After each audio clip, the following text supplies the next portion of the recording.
방송에서 제공하는 투자 정보는 투자 판단에 대한 조언입니다. 방송에서 제공하는 주식의 가치, 가격 상승 및 가격 하락에 대해서는 방송사에서 보장하지 않습니다.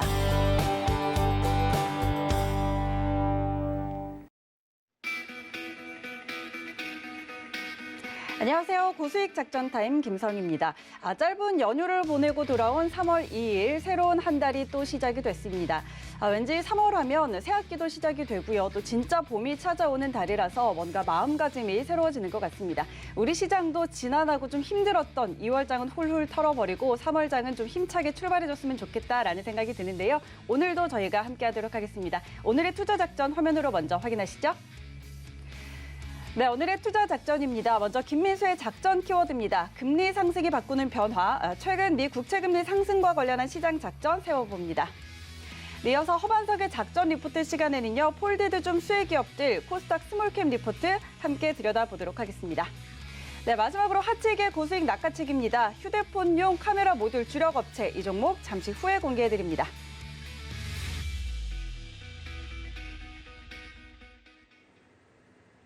네, 3월의 시작 오늘도 이렇게 함께 투자 작전 세워보도록 하겠습니다. 먼저 국내외 시장에서 가장 핫한 이슈를 키워드로 알아보고 투자 작전까지 세워보는 김민수의 작전 립 키워드 시간입니다. 레몬리서치 김민수 대표와 함께 할게요. 대표님 안녕하십니까? 네, 안녕하십니까? 네, 반갑습니다. 자, 오늘의 키워드 먼저 화면으로 함께 만나보도록 하겠습니다. 네, 오늘의 키워드 금리 상승이 바꾸는 변화라고 꼽아오셨습니다. 최근에 미 국채 10년물 금리가 치솟으면서 글로벌 증시에 상당한 변동성을 줬습니다. 우리 시장도 참 많이 영향을 받았는데 오늘 장에서는 그래도 1.4%대까지 조금 하락하기는 했는데 최근에 상승 속도가 굉장히 빨랐죠. 관련한 작전들 어떻게 세워볼 수 있을까요? 네, 이건님 금리가 높은 건가요, 지금요?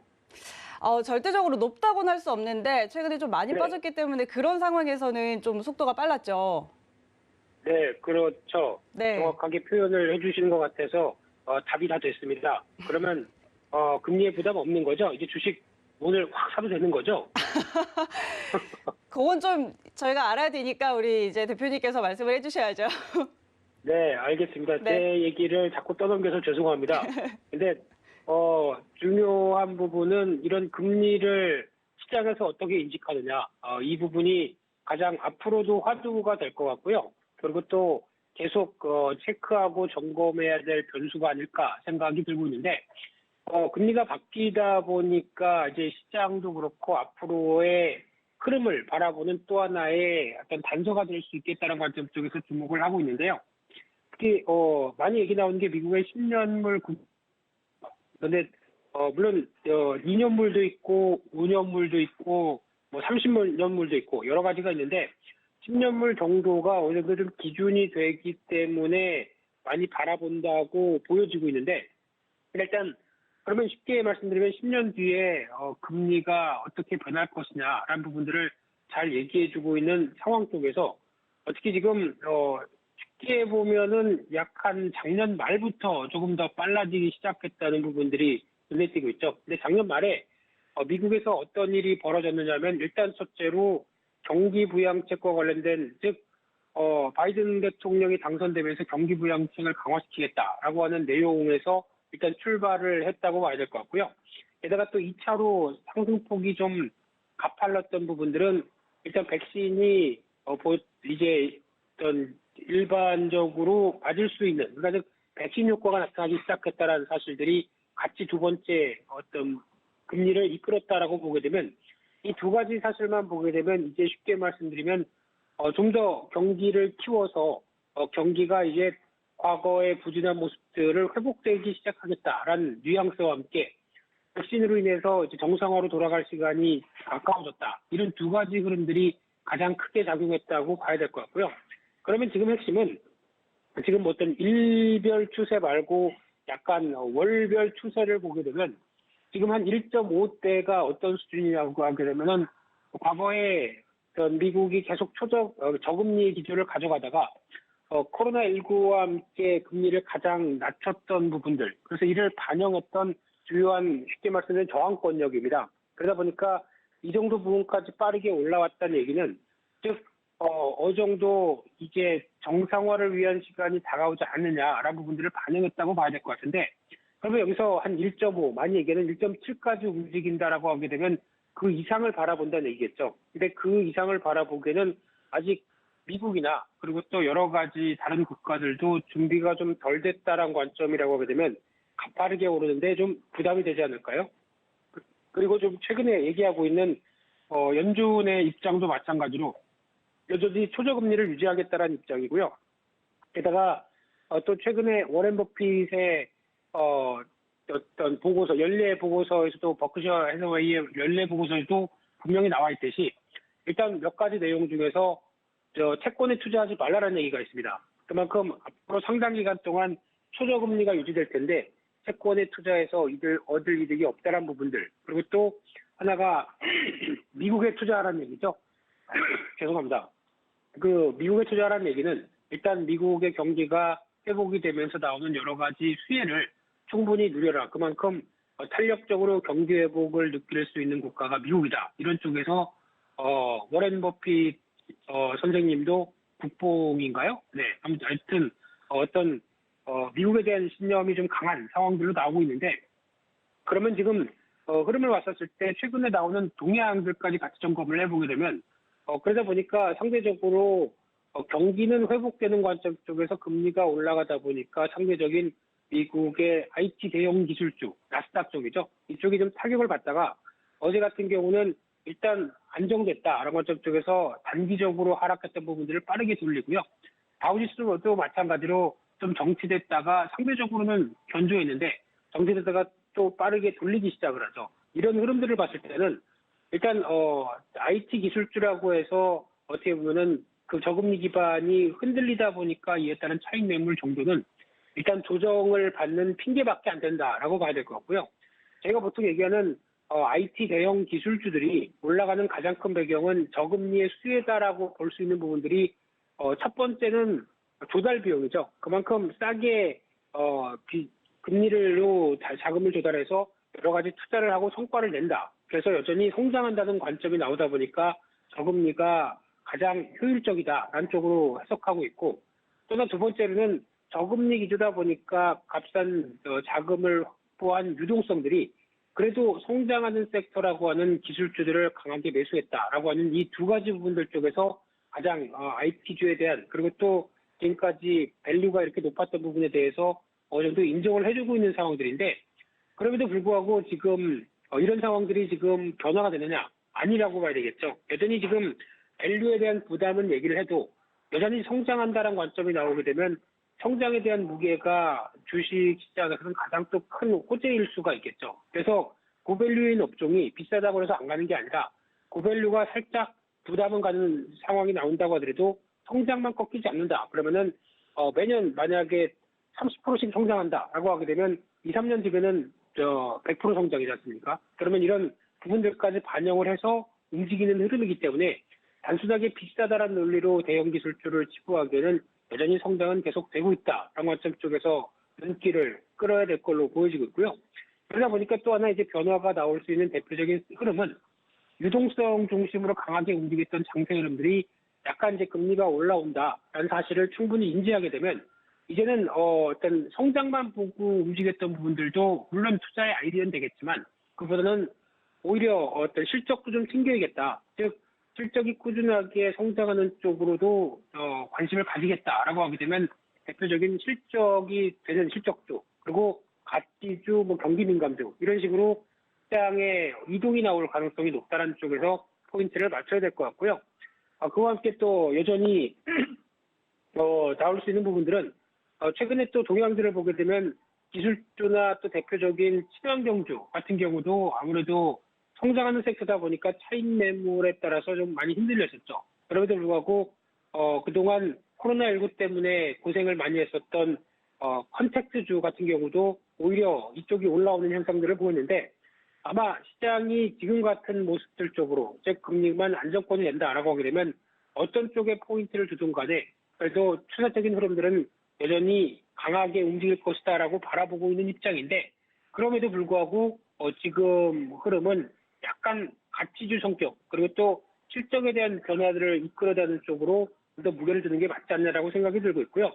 마찬가지로 경기 민감주 관련된 쪽의 섹터들도 국내에서도 상대적인 강세를 좀 2월 달 들어서 보이는데, 물론 2월 한 20일까지죠. 그 나머지는 마찬가지로 시장과 함께 좀 고민을 많이 했다고 한다고 하더라도 여전히 지금 시장은 정유 그리고 화학, 철강 그리고 또 금융, 어떤 해운, 조선 뭐 이런 쪽으로 상대적으로 확산되는 매기가 일단 경기 민감과 관련된 섹터 쪽으로 변화가 좀 컸다라는 쪽으로도 다시 한번 생각을 하셔야 될 것 같고요. 그러면 이런 변화가 나오는 대표적인 이유가 아무래도 그동안 그 경기 민감과 관련된 부분들의 변화가 나왔을 때 가장 큰 실적과 수혜를 받는 쪽에 무게를 둔다. 해가지고 볼 수 있는 상황들인데요. 그러면 이제 실질적으로 이런 금리가 상승한다라고 하게 되면 수혜를 받을 수 있는 쪽이 대표적으로 은행 쪽도 눈길이 가죠. 물론 최근에 재미는 없습니다만 아무래도 예대마진 님이라고 하는 님이 오셨죠. 네, 그러다 보니까 예대마진이 순이자 마진이 바뀌고 있는, 점진적으로 또 개선되고 있다는 흐름들이 눈길이 가고 있는데, 은행주를 투자하기에는 딱 하나 부담스러운 요인이 정부 정책적으로 계속 압박을 넣고 있다는 사실들. 지금 현재는 쉽게 말씀드리면 정부가 강한 정부입니다. 그러다 보니까 이 강한 정부에 따라서 입김이 나오는 여러 가지 섹터들은 아무래도 좀 부담이 될 수 있겠다라는 관점들이 나오다 보니까 은행주가 재미는 없는데, 그래도 그 이면에는 무지무지 싸다라는 관점이다 보니까 이런 부분들을 충분히 이용은 하되 바로 안 갈 겁니다.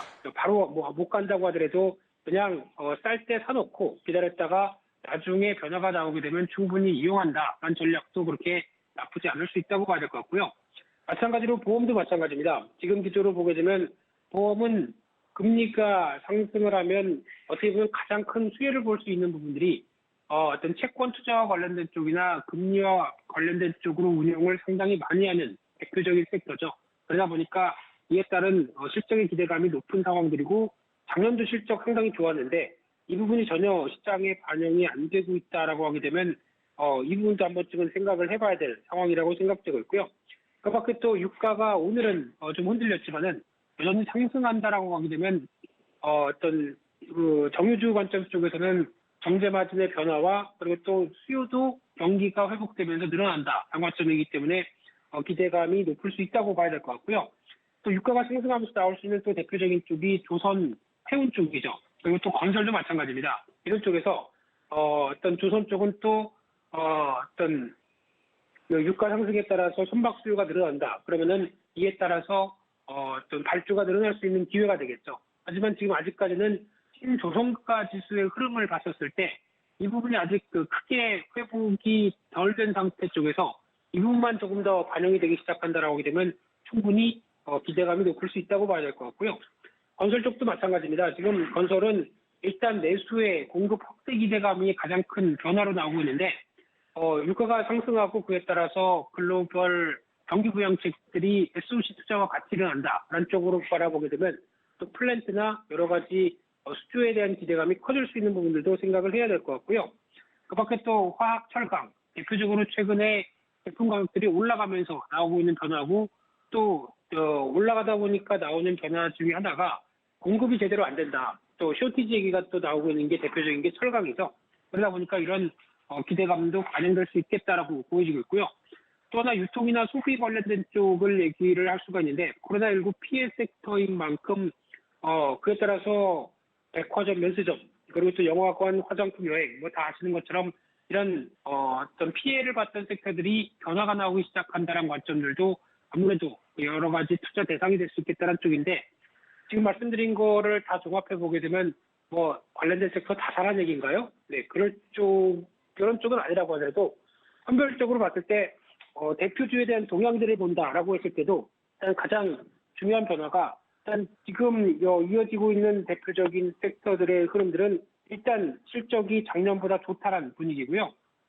그런 관점에서 지금 어떤 PR이라고 하는, 즉 올해의 실적 대비해서 주가 수준도 그렇게 썩 높지 않은 대표적인 한국조선해양만 빼고는 여전히 낮다라고 보여지고 있는 부분들 눈에 띈다고 봐야 될 것 같고요. 주가도 생각보다 많이 안 올랐다는 관점들까지 연결시키게 되면 이런 섹터 내에서 대표주들의 동향만 본다고 하더라도 앞으로 올해에 대한 그리고 또 실적이 개선됐을 때에 대한 기대감이 크다라는 것 쪽에서 관심을 가지시되 또나 HMM이라고 하는 해운주도 일단 눈에 띕니다. 올해도 실적이 큰 폭으로 개선될 걸로 보여지고 있는데 주가가 잘 안 빠지고 계속 올라가죠. 외국인들도 계속 삽니다. 근데 왜 그러냐라고 봤을 때는 실적이 좋다 보니까 지금 올해 예상 대비 실적 PR 3배 정도밖에 안 되죠. 이런 쪽으로 보게 되면은 오히려 여전히 기대감은 충분히 있다란 관점 쪽에서 바라보시되 조정시 매수 관점들은 여전히 유한 쪽으로 바라보는 게 좋겠다라고 또 하나 말씀을 드려야 될 것 같습니다.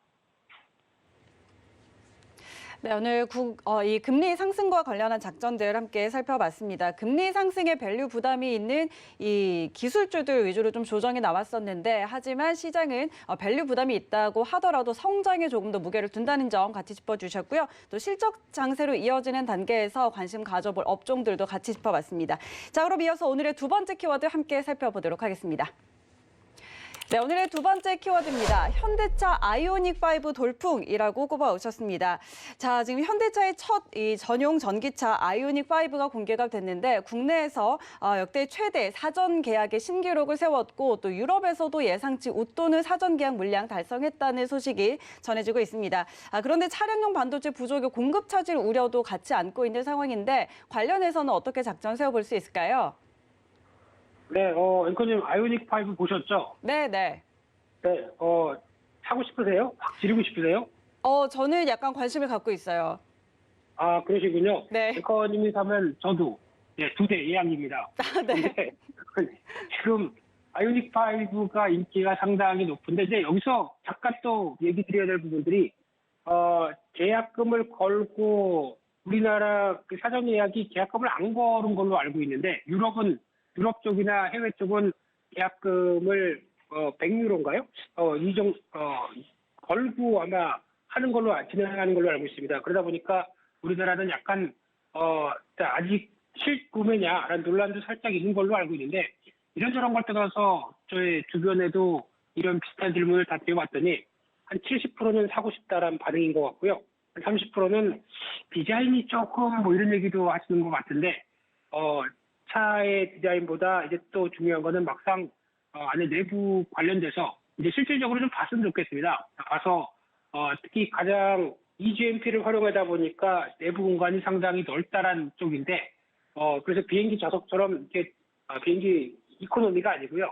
비즈니스 좌석처럼 뒤로 이렇게 쭉 젖혀지는 변화가 나오고 거기에 승차감을 충분히 받게 된다라고 하게 되면 관심이 높아지지 않을까라는 생각도 살짝 드는데 일단 보고 앉아보고 결정을 하겠습니다만 중요한 부분들은 이런 어떤 여러 가지 EGMP와 함께 디자인 얘기는 스코프가 있다고 하더라도 어떤 여러 가지 최첨단 시스템과 그리고 또 이와 함께 이어지는 변화를 생각했을 때는 그리고 또 이게 1탄이죠. 또 계속 개선되는 2탄, 3탄이 나온다라고 하게 되면 상대적으로 현대차에 대한 위상과 최근에 나오고 있는 예약 대수를 보게 되면 기대감이 높아지는 게 현실이라고 봐야 될 것 같고요.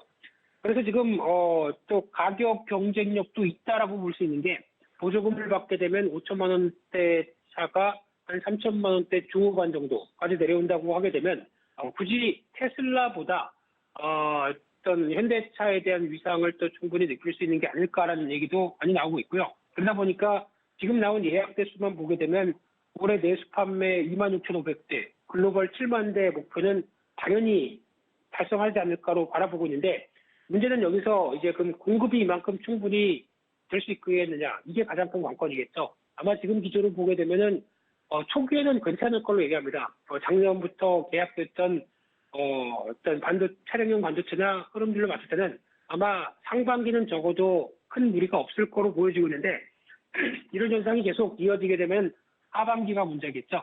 자, 하반기에 대한 변화는 아직은 조금 상황을 지켜봐야 된다라고 하게 되면 차가 인기가 좋고 계속 팔고는 싶은데 공급이 충분히 안 된다라고 하게 되면 당연히 수요와 공급에 따른 어떤 변화가 이어지지 못하게 되겠죠. 그러면은 충분한 공급량이 나오지 못하다 보니까 이에 따라서 오히려 실적은 부담이 갈 수 있다라는 관점들로 바라보고 있는데 그런 쪽으로 해석을 하게 되면 마찬가지로 현대차도 이 공급에서 좀 지는 못할 수 있겠다는 쪽도 생각을 해야 될 것 같고요. 이렇게 되면은 또 하나 눈여겨볼 수 있는 부분들이 그럼 주가 관련된 부분들은 어떻게 되겠느냐라고 봤었을 때는 일단 지금 그 우려감보다는 여전히 선전을 하고 있다. 그리고 또 적어도 상반기 동안은 다른 자동차 메이커보다는 훨씬 더 어떤 변화에 대한 기대감이 충분한 공급이 이어질 가능성에 무게를 둔다라고 하게 되면 그렇게 크게 떨어지지 않을 걸로 보여지고 있고요. 그런 쪽으로 봤을 때 최근에 SK 이노베이션 같은 경우도 기존의 LG화학에서 아이오닉 5에 들어가는 배터리 쪽으로 낙점을 받았죠. 이런 현상이라든가 또 EGMP의 가장 중요한 변화는 현대 모비스다라는 부분들을 체크해 보게 되면 여전히 기대감이 높다라고 봐야 될 것 같고요. 그래서 일단 가격대는 현대차나 기아차 어느 정도 설정을 해봤는데 이거 뭐 오늘 바로 올라오다 보니까 별 의미가 없을 것 같고요.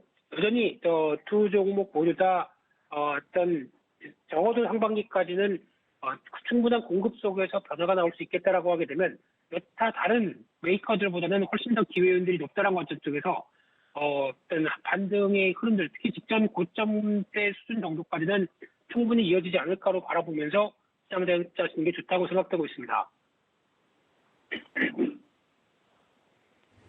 네, 이 아이오닉 5의 돌풍과 관련한 작전들 세워주셨고요. 자, 그렇다면 오늘 시장 대응 작전 어떻게 들여다볼까요? 네, 오늘 장을 바라보면서 이거는 3%는 이제 기본입니다. 하락할 때, 올라갈 때 3%는 거의 널뛰기식으로 움직이는 시장이다라고 하게 되면 오늘 장은 또 한 2, 3%대 강하게 또 올라올 텐데 여기서 무슨 작전이 필요하겠습니까? 그냥 지금같이 시장이 급하게 막 왔다 갔다 움직일 때 여기에 휘둘려서 내 계좌가 그때로 노출된다라는 게 싫으신 분들 같은 경우는 현금을 확보했다가 이를 좀 피하자라는 전략도 좋은데 하지만 제가 드리고 싶은 얘기는 그냥 저처럼 하셨으면 좋겠습니다.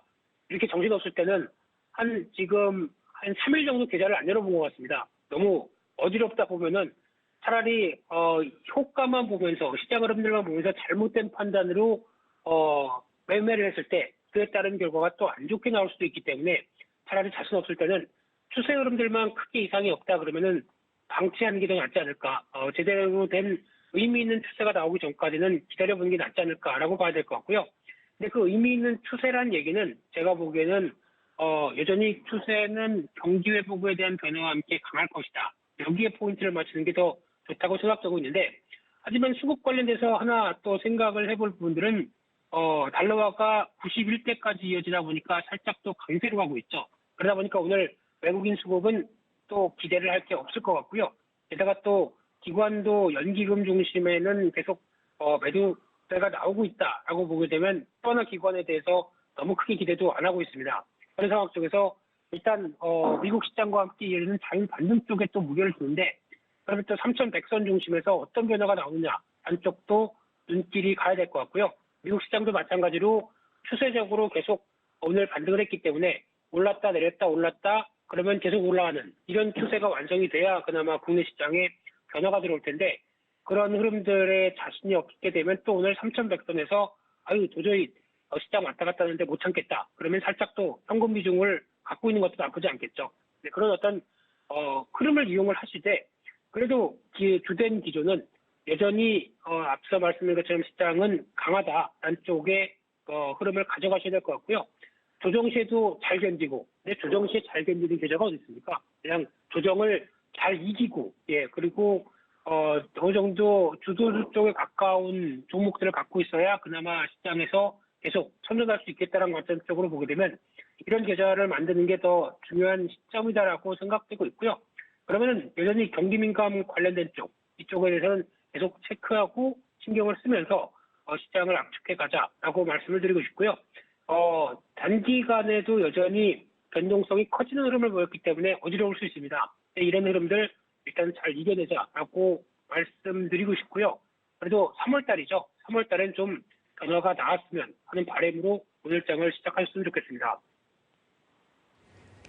네, 일단 시장 굉장히 변동성이 급격하게 나타나고 있습니다. 이런 상황에서는 뭐 급하게 따라가거나 하기보다는 좀 의미 있는 추세가 나올 때까지 관망하는 것도 좋은 전략이겠다라는 이야기 해주셨고요. 일단 그래도 시장은 경기 회복과 함께는 조금 강한 쪽으로 갈 텐데 이와 함께 경기 민감 쪽으로 좀 압축해보자 하는 전략도 함께 세워주셨습니다. 네, 지금까지 레몬리서치 김민수 대표와 함께했습니다. 대표님 고맙습니다.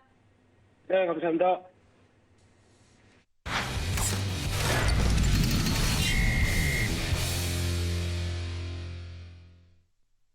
네, 이어서 허반석의 작전 리포트 시간으로 이어가도록 하겠습니다. 지금 증권가에서 우후죽순 쏟아져 나오는 리포트들 저희가 과연 어떻게 해석하고 또 투자에 활용을 해봐야 될지 분석해 보도록 하겠습니다. 자, 오늘 IR 분석이신 샘플러스 허반석 전문위원과 함께합니다. 위원님 안녕하세요. 안녕하세요. 네, 반갑습니다. 자, 지난주 좀 자리를 비우셨다가 오늘 오랜만에 뵈니까 더 반갑습니다. 네, 반갑습니다. 일주일 동안 제가 휴가를 다녀왔는데요. 오늘부터 다시 리포트들 그리고 지금 챙겨보셔야 할 리포트들 위주로 하나하나 잘 챙겨보도록 하겠습니다. 네, 좋습니다. 자, 그럼 오늘 준비해 주신 리포트 화면으로 먼저 확인하시죠. 네, 오늘의 리포트입니다. 폴디드 중 수혜 기업들 코스닥 스몰캡 리포트 들고 나오셨네요. 자, 오늘의 내용들 바로 들어볼까요? 네, 오늘 제가 준비한 리포트는 2020년 지난해 12월 17일자 리포트입니다. 당시 애플이 올해죠. 21년도 신형 아이폰에 삼성의 잔망경식 카메라, 일명 폴디드 줌 카메라를 채택하기로 했다라는 보도가 이어지면서 그때 발간된 리포트인데요.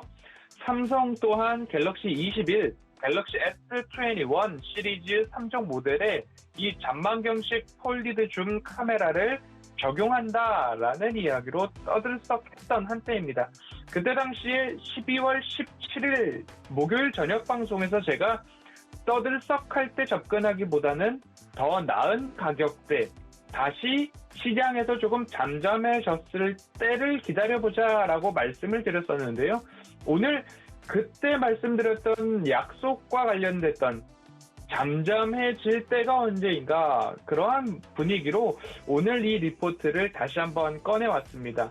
이 리포트를 한번 살펴보시면 애플 차세대 폴디드 줌 채택 시 수혜 기업은 이라는 제목을 뽑고 있습니다.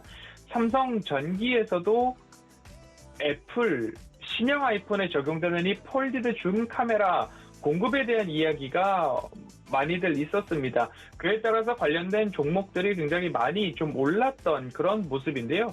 이 종목들까지도 한번 살펴보고자 하는데요.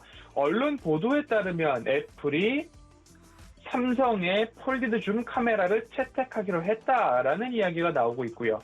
그리고 삼성 전기에서 생산한 부품까지도 이 부분으로 적용이 되고 납품이 될 것 같다라는 이야기가 나오고 있습니다.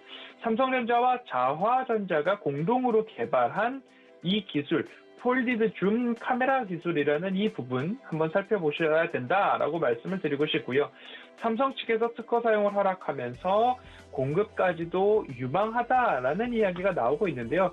이 부분이 이제 애플이 앞으로 나오는 카메라에 적용을 하게 되는가에 대해서는 애플 같은 기업 고유의 특성으로 양산이 시작되고 제품이 나올 때까지 모든 것들을 비밀리에 조금 붙이고자 하는 그런 기업 고유의 특성상 아직까지 시장에 확정되었다라는 그런 공급 공시까지는 아직 나오지 않고 있는 모습입니다.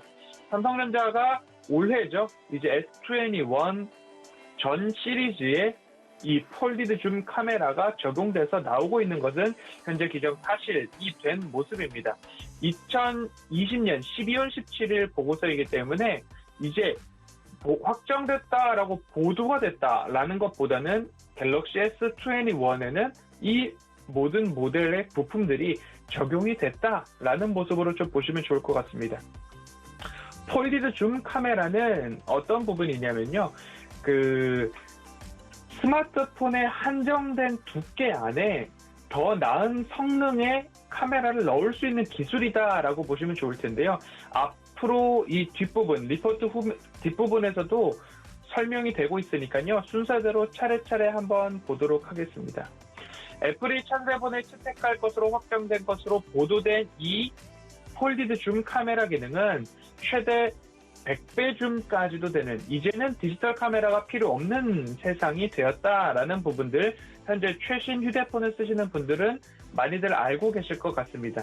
2021년 올해죠. 이제는 뭐 프리미엄급의 핸드폰뿐만 아니라 보급형 핸드폰에도 폴디드 줌 기능이 점차 확대 적용될 것으로 예상되고 있기 때문에, 제가 2주 전이죠.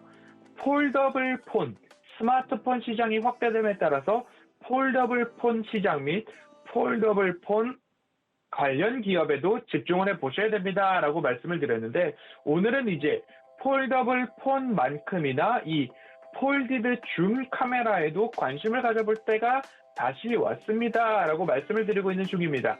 21년도부터 확대될 스마트폰 시장의 성장성, 그리고 마찬가지로 폴더블 폰도 그랬죠. 보급형 폰까지도 확대 적용될 이러한 기능들에 대해서 스마트폰 시장이 커지면 폴더블 폰뿐만 아니라 그 스마트폰 시장에 따른 수혜 섹터가 어디 쪽으로 이어지고 있는지를 함께 살펴본다면 유망한 섹터 중에 하나, 폴디드 줌 카메라 섹터가 되지 않을까라는 취지로 오늘 보고서를 말씀드리고 있습니다. 이 폴디드 줌 카메라 기능과 관련해서 그러면 수혜 기업은 어디가 될 것인가를 한번 살펴보면요. 삼성 전기 카메라 모듈 개발 완성했고요.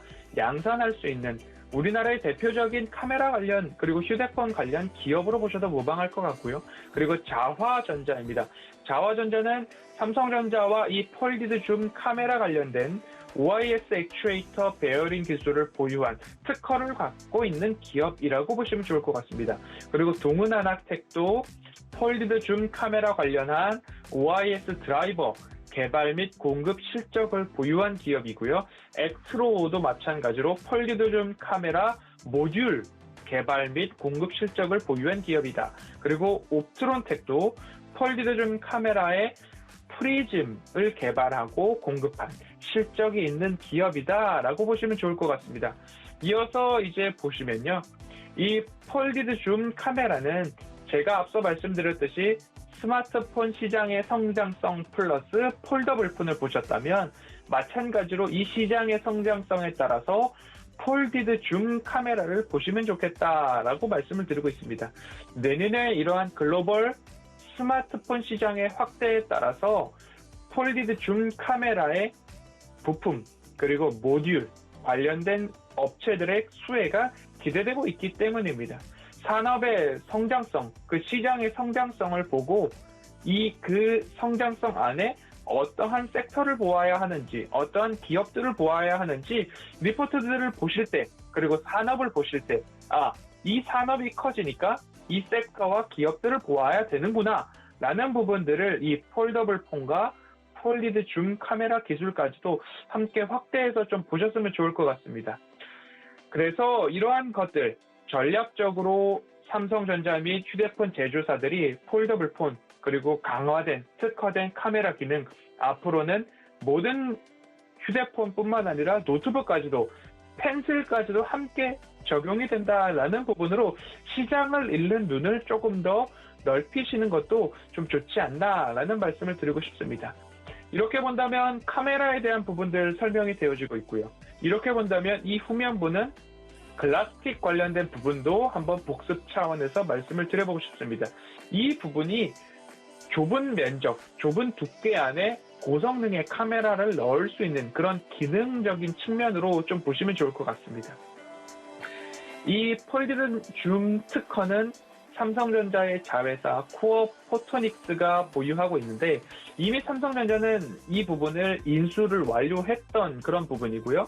이 폴디드 줌에 대해서 설명을 드릴 수 있는 부분이 이 포인트입니다. 카툭튀라는 이야기를 들어보셨는지 모르겠습니다. 이 카툭튀라는 것은 카메라가 툭 튀어나와 있다라는 말의 줄임말인데요. 스마트폰 후면에 카메라가 툭 튀어나와 있는 모습이 보기 좋지 않다. 그래서 필수적으로 필요한 기술이 바로 폴디드 줌 카메라 기술이다라고 보시면 좋을 것 같고요.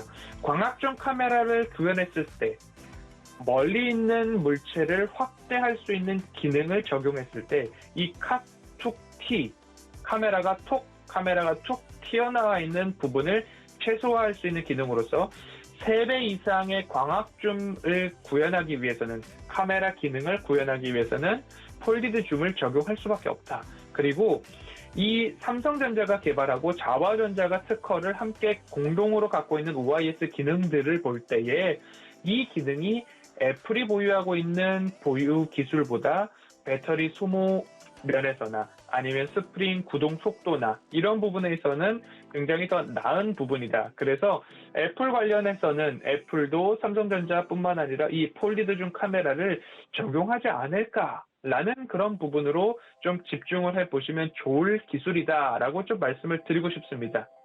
이어서 리포트는 그렇다라고 한다면 삼성전기의 이 기술 애플도 과연 추진을 할 것인가로 귀결이 되는데요. 애플이 더 나은 기술력을 개발하고 그 부분을 애플에다가 적용을 한다라는 부분으로 지금까지 성장해 왔지만 삼성과 자화전자가 특허를 갖고 있는 상태에서 이 카톡T를 해결할 수 있는 방안 중에 현재 공개된 기술 중에는 이 폴디드 줌 카메라 모듈 이 기술밖에는 현재 없다. 그리고 삼성전기는 중국에서 화웨이가 몰락하자 그 부분을 시장 점유율을 마음껏 가져가고 있는 이 오포라는 기업과 그리고 삼성전자에서 생산하는 갤럭시 시리즈 전 모델에 이 폴디드 줌 카메라가 들어가고 있다라는 부분들도 함께 살펴보시면 좋을 것 같고요. 그렇다라고 한다면 이 폴디드 줌 카메라 기업들이 애플이 나오는 이제 신제품들의 폴디드 줌 카메라가 들어왔다라고 한다면 추가적인 상승이 나올 테고요. 하지만 애플이 아직 나오지 않았다라고 한다 해도 중저가 폰, 보급형 폰에도 이 카메라 기능은 확대 적용될 것이기 때문에 이 스마트폰 시장의 성장성은 올해만 보는 것이 아니라 올해, 내년, 후년까지도 보아가는 것이기 때문에 그 시간을 조금 견뎌내시면 좋을 것 같다라고 좀 말씀을 드리고 싶습니다. 이어서 이제 결국엔 관련된 기업으로 리포트가 정리되고 있습니다. 리포트들을 정리해보면요. 동은하나텍이라는 기업, 그리고 자화전자, 액트로, 그리고 옵트론텍까지 하이비전 시스템이 검사장비 시스템으로 이 폴디드 줌 카메라 수에도 올 수 있다라고 이어지고 있기 때문에 이 부분을 한번 살펴보신다라고 한다면 렌즈 분야에서 그리고 이미징 센서는 뭐 삼성전자가 다 가지고 있는 부분 그리고 카메라 모듈 업체로서는 LG이노텍, 삼성전기, 해성옵틱스 한번 살펴보시면 좋겠고요. 제가 오늘 이 리포트를 다시 꺼내본 이유를 다시금 말씀드리자면 대표적인 기업들의 차트를 조금 보면서 이제 말씀을 마무리해보고자 합니다. 자화전자를 한번 보시면요. 차트 흐름이 굉장히 고점 영역대에 있었습니다. 12월 17일 이 기사들이 나왔을 때 그 이후로는 차트가 고점 영역대에 흘러갔는데요. 이 고점 영역대 이후에 다시 한번 매수 타이밍이 오고 있지 않은가라는 그런 부분에서 말씀을 드리고 있습니다. 지금 모든 기업들이 대부분 그렇습니다. 시끌벅적할 때에는 조금 피해가는 게 좋을 것 같고요. 하지만 조금 조정이 나왔을 때 지금 다시 챙겨보아야 할 카메라, 폴디드 줌 카메라 섹터들 한 번씩 챙겨보면 좋지 않나라는 의미에서 가지고 왔고요. 보고서 같은 경우에는 관련된 기업까지, 기술까지도 차분하게 잘 정돈된 보고서였다라고 마무리해 보도록 하겠습니다. 네, 오늘은 이 폴디드 줌 관련한 코스닥 스몰캡 리포트 함께 분석을 해봤고요. 관련한 종목들까지, 이 기업들까지 함께 들여다봤습니다. 자, 오늘 알려드려도 함께 살펴봤던 이 리포트들 다시 한번 보시면서 공부해 보시면은 여러분 투자에도 많이 도움이 될 것 같습니다. 허만석 전문위원은 여기서 보내드리도록 하겠습니다. 위원님 고맙습니다. 감사합니다. 네, 자, 이어서 저희는 하체계 고수익 낚아채기 시간으로 넘어가 보도록 하겠습니다. 이 시간은 하체계 전문위원과 제가 함께 저희 포트폴리오를 채워보는 시간이죠. 매일매일 저희가 종목들을 하나씩 공개를 해드리고 있는데요. 자, 이 부분 함께 하시면서 여러분들도 계좌에 함께 참고를 해보시면 많은 도움이 될 것 같습니다. 자, 하체계 전문위원 한번 연결해 보도록 하겠습니다. 위원님 안녕하십니까? 네, 안녕하세요. 하채기원입니다. 네, 반갑습니다. 자, 오늘도 이제 저희가 또 어제 하루 쉬고 다시 이제 오늘 개장을 할 텐데 오늘은 저희가 어떤 종목들을 함께 들여다보면 좋을지 바로 세 가지 종목들 공개를 해주실까요? 네, 오늘 제가 말씀드릴 종목은 캠시스, 그 다음에 한일사료, 우리네 세 종목을 좀 말씀을 좀 드리겠는데요. 캠시스 같은 경우는 이제 카메라 모듈 사업을 좀 진행을 좀 하고 있죠. 그러다 보니까는 이 카메라가 좀 들어가는 사업 쪽에서의 연계해서 좀 부각이 되면은 주가가 좀 움직이는 그런 상황을 우리가 봤는데, 일단은 이 핸드폰 카메라가 핸드폰에 좀 들어가면서 삼성전자를 이제 고객사로서 좀 두고 있으면서 좀 공부를 좀 하고 있고, 그 외에 이제 해외 이제 고객사로는 일본의 파나소닉 등이 좀 있다라고 보시면 될 것 같고, 그다음에 이 카메라가 핸드폰뿐만 아니라 자율주행차 쪽으로도 들어가죠. 그래서 이제 앞으로는 이제 자율주행차 시대가 좀 되다 보니까 그러면은 이걸 인지를 해야겠죠. 그렇게 되면은 인지 그 부분에 있어서는 바로 이 카메라로서 지금 인지가 좀 되는 그런 부분이기 때문에, 그래서 자율주행차로 좀 보시면 될 것 같고, 그다음에 이제 드론에도 들어갑니다. 뭐 올해 같은 경우는 뭐 자율주행차 관련된 부분에서 상당히 좀 올라갔는데, 앞으로 이제 드론 같은 경우도 우리가 조금 더 깊게 좀 봐야 되지 않나 이렇게 좀 생각이 듭니다. 뭐 외국 같은 경우는 뭐 택배에 지금 이제 드론이 사용이 되고 있는 그런 부분인데, 머지않아서 이제 국내 시장 같은 경우도 드론이 이제 택배를 이제 배송하는 그런 시대가 좀 올 것이고, 재단 쪽이라든가 뭐 이런 쪽에서도 분명히 또 드론 쪽에서 많이 좀 활용이 되고 있는 그런 부분이기 때문에, 그리고 뭐 또 우리가 영상이라든가 이런 같은 경우도 뭐 이제는 드론을 통해서 상당히 아름다운 또 영상들도 우리가 좀 촬영하는 그런 부분도 있어서 그걸 같이 보시면 될 것 같고, 그 다음에 이제 그 VR에도 이 카메라가 좀 적용이 됩니다. 그래서 360도 VR 카메라 등을 좀 양산을 좀 하고 있기 때문에 가상현실이죠. 그 다음에 뭐 AR, 그 다음에 MR, 혼합현실, 이렇게 앞으로 이렇게 현실 쪽, 가상 쪽에도 우리가 좀 보시면 될 것 같고, 그 다음에 스마트 글라스라든가 스마트 와치하고도 개발 양산하고 있다는 말씀드리고, 오늘 최근에 또 이제 강명시하고 초소형 전기차 보급 활성화에 대한 MOU를 체결을 했습니다. 아마 여러분들께서 운전하고 가시다가 갑자기 무언가가 옆에 조그만 차가 움직이는 거 보시면 아시겠지만, 대부분 그런 그 조그만 전기차들은 이 KMCC에서 만들고 있는 세보라는 자동차가 좀 되겠다는 말씀드리겠고, 작년에 국내 시장에서 판매 대수가 총 893대가 좀 나왔는데, 전체 시장에서 판매 1위를 좀 달성했다 보시면 될 것 같고, 그 다음에 이제 4월 1일에 이제 다음 달이죠. 이제 전기 자동차 쪽 관련한 부분, 사업 부분에서 물적 분할 방식, 물적 개발도 있다라는 말씀을 드리겠고, 그 다음에 대표이사를 좀 보면은 박영태 대표이사가 있는데, 이분이 그 중앙대를 나왔습니다. 그래서 현 경기도 도지사 이규명 도지사하고 중앙대 동문이다라는 이야기가 나오면서 관련주로서 지금 묶여있는 그런 부분이기 때문에, 이번에 이제 4월에 서울시장 보궐선거 끝나고 나면은 바로 대선 쪽으로 좀 분위기가 이어질 것으로 좀 예상이 되기 때문에, 뭐 대선 관련주로서도 보시면 되겠다는 말씀드리겠고, 그 다음에 이제 한일 사료가 되겠는데요. 이거는 이제 뭐 배합 사료를 생산을 하고 있고 또 판매까지 하고 있는 그런 부분인데, 주요 이제 제품으로는 이제 추구 사료, 그 다음에 양계 사료 등이 있겠고, 양계 사료 쪽에서는 벤처 인증을 획득한 매직 사료라는 브랜드를 좀 보유를 하고 있다. 뭐 최근에 보시면 아시겠지만 곡물 가격이 계속해서 지금 상승하고 있습니다. 그러다 보니까는 그게 미국 국채 금리까지도 영향을 주면서 시장이 좀 좋지 않은 쪽으로 좀 흔들고 있죠. 그러듯이 그만큼 원자재 가격들의 상승세가 좀 강세이기 때문에, 그래서 연계해서 관련된 종목으로서 좀 보시면 되겠다는 말씀드리고, 그 다음에 K미트라는 100% 자회사를 좀 보유하고 있는 회사가 있는데, 이 회사 같은 경우는 수입육 유통을 좀 하고 있다고 보시면 되겠고, 그다음에 뭐 아프리카 돼지열병 관련해서도 한일 사료 좀 보시면 되겠고, 그 다음에 조류독감도 마찬가지입니다. 지금은 조금 소강세지만은 계속해서 조류독감도 발생하고 있는 그런 부분이기 때문에 좀 보시면 될 것 같고, 그 다음 미중 간의 분쟁 발생했을 때도 사료주들이 좀 부각됐던 그런 경험이 있었기 때문에, 지금 뭐 미국 쪽에서 계속해서 중국이 좀 압박을 좀 하고 있죠. 그래서 여기서 좀 더 압박이 된다고 하면 또 관련주로서도 부각이 될 수 있다는 말씀드리겠고, 다음에 세 번째 종목은 우리넷이 되겠는데요. 우리넷 같은 경우는 강통신 장비인 MSPP 제품하고, 그 다음에 음성인식을 기반으로 하고 있는 ADW 장비를 제조하고 있는데, 이거를 기관통신 사업자에게 좀 판매하고 있다. 주요 이제 거래처 같은 경우는 KT, SK그룹이라든가 LG 플러스, 그 다음에 한국철도도시시설공단, 공사, 한국도로공사, 한전, 그다음에 각 지방의 군청 등의 거래처가 좀 되고 있다. 그래서 상당히 좀 안정적인 거래처가 좀 있다라는 것은 우리가 제품을 판매하고 나서도 어때요?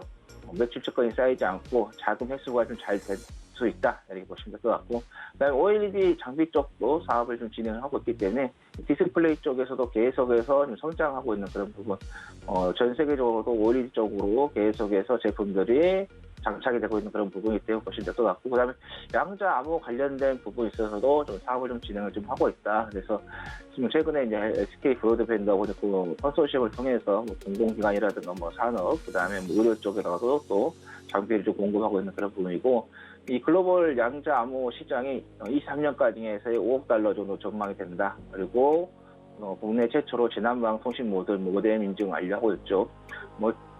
기사를 뉴스를 다 통해서 아시겠지만 강원도 같은 경우 폭설 이렇게 어떻게 보면 너무 많이 왔기 때문에 재난에 가깝다는 부분 같은데, 그런 부분에 있어서 또 우리가 좀 보시면 될 것 같고, 그다음에 고속철도에 특화된 네트워크 장비죠, PTN을 좀 보유를 하고 있다 이렇게 보시면 될 것 같습니다. 그래서 고속철도 같은 경우는 남북 간에 지금 정부 측에서도 코로나 이후에 개별 관광에 대한 부분도 좀 이야기가 많기 때문에, 또 그렇게 된다 하면은 남북 간에 어느 정도 잠깐이라도 이슈가 될 수 있는 그런 부분에서 우리네 또 좀 관심을 가져보자라는 말씀 드리겠습니다. 네, 자 오늘도 이렇게 세 가지 종목을 꼽아주셨는데 저는 오늘 이 중에서 캠시스를 한번 픽해보고 싶어요. 일단 카메라 모듈 관련주 앞으로 말씀해주셨던 것처럼 휴대폰, 자율주행, VR, AR 다양한 산업군에 쓰일 수 있다는 점에서 좀 성장성을 볼 수 있을 것 같고, 지금 가격도 좀 박스권 하단에서 괜찮아 보이는 것 같거든요. 이 종목 가격 전략 어떻게 세워볼 수 있을까요? 네, 최근에 시장이 좋지 않다 보니까 많은 종목들이 조금 출렁거림이 좀 있었습니다. 특히 일부 종목들만 조금 올라가는 그런 부분인데, 우리 앵커님께서 말씀하신 것처럼 지금 보시면 아시겠지만 하단 박스권에 지금 머물러 있는 그런 부분입니다. 그래서 이렇게 좀 박스권에 계속해서 움직이고 있는 그런 부분인데, 근데 이 회사가 실적이 안 나와준다고 하면은 문제가 좀 되겠는데, 실적이 지금 현재 나오고 있는 그런 부분이기 때문에 그런 관점에서 우리가 좀 박스권이지만은 조금 더 봐보자. 지금 매출액 같은 경우도 올해 작년이네요. 이제 2020년도에 8천억 정도 나왔다고 좀 집계가 된 그런 부분이고, 자산 같은 경우도 한 4천억 넘게 좀 잡혀 있는 그런 부분인데, 시가총액까지만 1,800대밖에 안 됩니다. 그래서 성장성이 있으면서도 주가가 좀 낮은 그런 부분이기 때문에 일단 이 하단 박스권에서 충분히 잡아도 될 것 같다는 말씀드리면서, 일단은 지난 종가가 2,700원이었습니다. 그래서 종가 기준으로 해서 2,700원 잡으시면 될 것 같고, 목표가 같은 경우는 3,500원 좀 잡고 좀 대응을 한번 해보시라는 말씀드리면서, 일단은 제가 보는 관점에서는 성장성도 있고 그다음에 저평가가 되어 있는 그런 부분이기 때문에 이 박스권을 돌파를 하고 그 이상으로도 갈 수 있는 그런 부분이기 때문에 목표가 3,500원까지 보시면 될 것 같고, 손절 라인은 2,600원 잡고 대응을 하시라는 말씀 드리겠습니다. 네, 오늘 캠시스 가격 전략은 매수가 전일 종가였던 2,700원, 그리고 목표가는 3,500원, 손절가는 조금 타이트하게 잡아주셨네요. 2,600원 이렇게 잡아주셨으니까 함께 참고해보시면 좋을 것 같습니다. 저도 오늘 개장 후에 이 종목 잘 담아보도록 하겠습니다. 하창희 전문위원님, 잠시 후에 다시 만날게요. 네, 잠시 후에 뵙겠습니다. 네, 오늘도 이렇게 저희가 투자 작전들 가득가득 세워드렸습니다. 마지막으로 종목까지 함께 들여다봤는데요. 자, 이렇게 작전 잘 세워봤으니까 저희는 실전 트레이딩으로 들어가 봐야겠죠. 잠시 후에 순간포착 매매 시그널로 다시 돌아오도록 하겠습니다. 고맙습니다.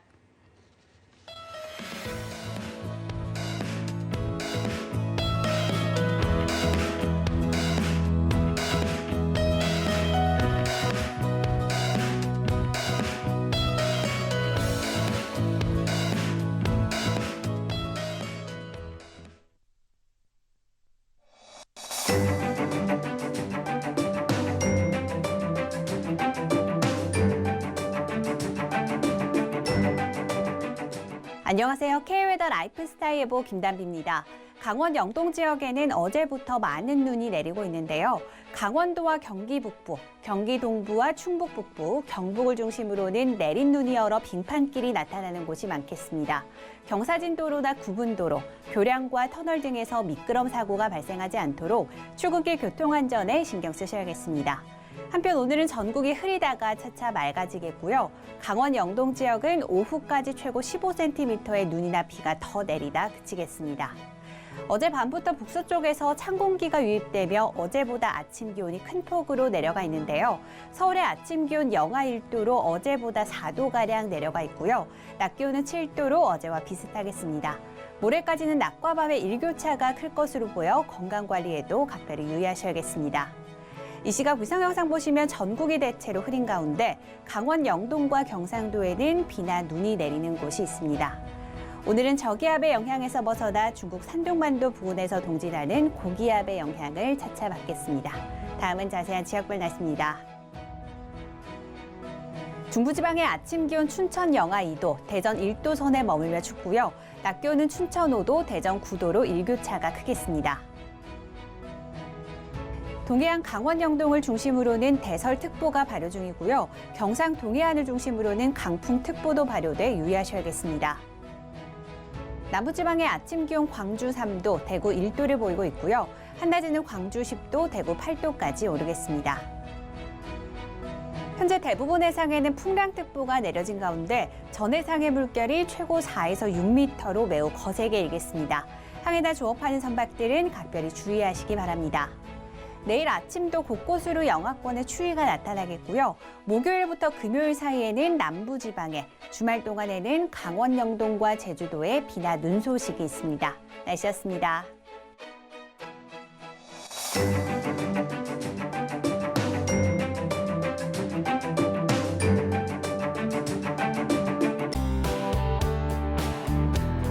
본 방송에서 제공하는 투자 정보는 투자 판단에 대한 조언입니다.